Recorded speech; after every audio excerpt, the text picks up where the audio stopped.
Dear friends, ఎవరైతే AP TET and డిఎస్సికి సంబంధించి హిందీ సబ్జెక్ట్ ప్రిపేర్ అవుతున్నారో వారి కోసం ఈ వీడియో.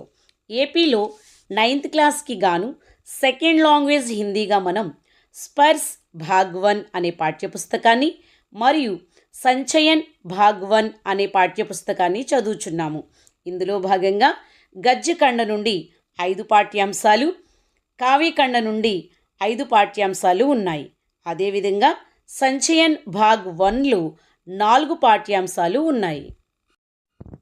गज्य का पठन पाठन। पहला, दुख का अधिकार, एवरेस्ट मेरी शिखर यात्रा, तुम कब जाओगे अदिति, वैज्ञानिक चेतना के वाहक चंद्रशेखर वेंकटरामन और शुक्र तारे के समान। कविता का पठन पाठन। पहला पद, दूसरा दोहे, गीत अगीत, अग्निपद, नए इलाके में और खुशबू रचते हैं हाथ। संचयन भाग 1 का पाठ। गिल्लू, स्मृति, कल्लू कुमार की उनाकोटी, मेरा छोटा सा निजी पुस्तकालय। సో ఈ 4 లెసన్స్ యొక్క ఇవి ఉపవాచక పాఠ్యాంశాలు. వీటి యొక్క రచయితలు ఎవరైతే ఉన్నారో వారికి సంబంధించి లేఖక పరిచయం అనేటువంటిది మనకి ఈ బుక్లో లాస్ట్లో ఉంటుంది. సో వీటన్నిటి మీద మనం దృష్టి పెట్టాల్సి ఉంటుంది. ఫస్ట్ మనం సంచయన్ దగ్గర నుంచి విశ్లేషణ చేసుకుంటూ వెళ్దాం. ఫస్ట్ ఈ 4 లెసన్స్ చూసిన తర్వాత కావ్యఖండ్ పాఠ్యాంశాలు, గద్యఖండ్ పాఠ్యాంశాలు కూడా ఒక్కొక్కటి క్షుణ్ణంగా అసలు లెసన్లో ఏముంది, ఏది చదువుకుంటే మనకు మంచిది, బిట్ అనేది ఏ విధంగా ఉంటుందన్నది మనం క్షుణ్ణంగా పరిశీలించి లెసన్స్ నుంచి చూద్దాం. छायावाद के प्रमुख कविगण नाटक सम्राट जयशंकर प्रसाद, प्रकृति के बेजोड़ कवि सुमित्रानंदन पंत, महाप्राण सूर्यकांत त्रिपाठी निराला ఇలాంటి గొప్పవారైన కవుల సరసన ఆధునిక్ మీరాగా, విరహవేదనకి కవయిత్రిగా పేరు ప్రఖ్యాతులు పొందుకుని తనకంటూ ఒక ప్రత్యేక స్థానాన్ని నిలుపుకున్న అమర కవయిత్రి మహాదేవి వర్మ. ఈమె రాసినటువంటి మేరా పాలతూ పరివార్ అనే ఒక రచనలో తను ప్రేమగా చేరదీసి పెంచుకున్న జంతువుల గురించి వ్రాస్తారు. అందులో భాగంగానే ఈ గిల్లు అనేది కూడా ఉంటుంది. ఇది ఒక సంస్మరణాత్మక్ కహాని. లేఖిక పరిచయం. లేఖిక మహాదేవి వర్మ.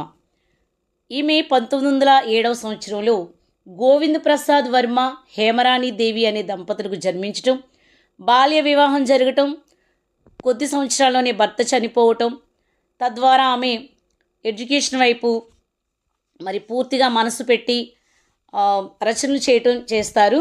అందులో భాగంగా ఆమె మరి కవితా సంగ్రహ కనుక మనం చూసినట్లయితే నీహార్, నీరజ, రశ్మి, యామ, సంధ్యాగీత్, దీపశిఖ, సంగిని, హిమాలయ్, ప్రథమ్ ఆయామ్, గీత్ పర్వ్, పరిక్రమ, భారత్ భారతి, కుచ్ ప్రముఖ కృతియా, దీప్ గీత్, నీలాంబర్, సప్తపర్ణ, అగ్నిరేఖ ఇవన్నీ కూడా కవితలు.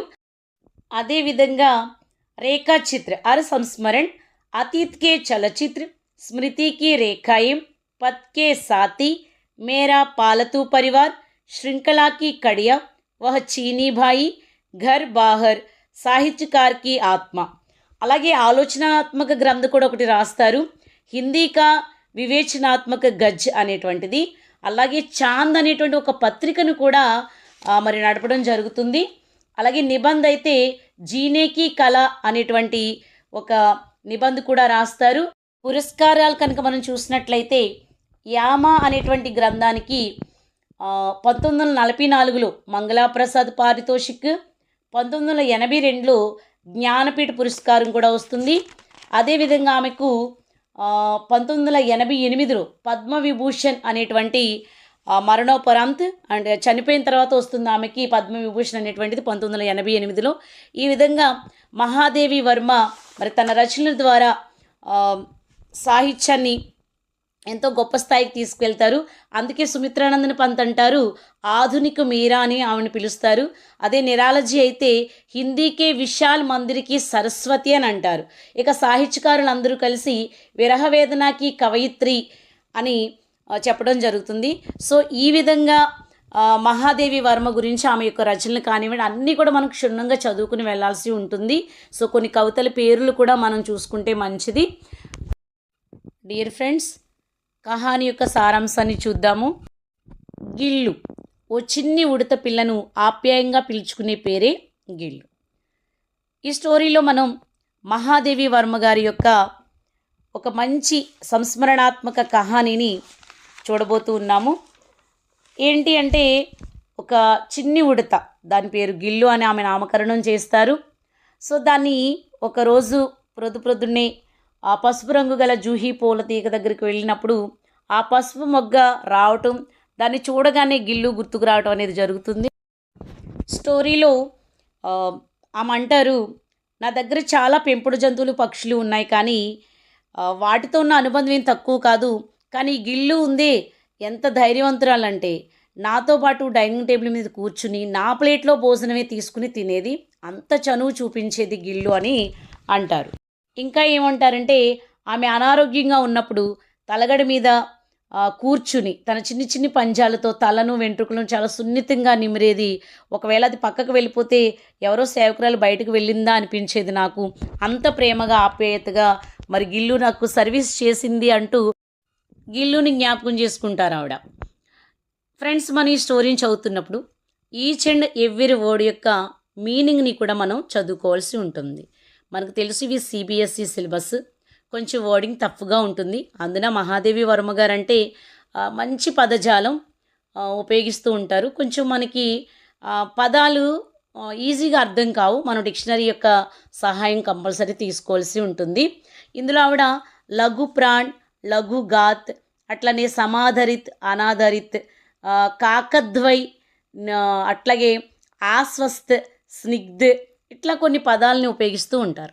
సో ఈ పదాలండి ఏమో ఏ పదానికి పర్యాయ శబ్దం ఉందో, దేనికి విలోమం ఉందో, దేనికి వచనందో, దేనికి ఉపసర్గుందో, దేనికి ప్రత్యయందో, దేనికి సందో, సమాస్, ఇట్లా అన్నిటి కోణాల్లోనూ కూడా మనం ఆ పదజాలాన్ని క్షుణ్ణంగా చదువుకుంటూ వెళ్తే బాగుంటుంది.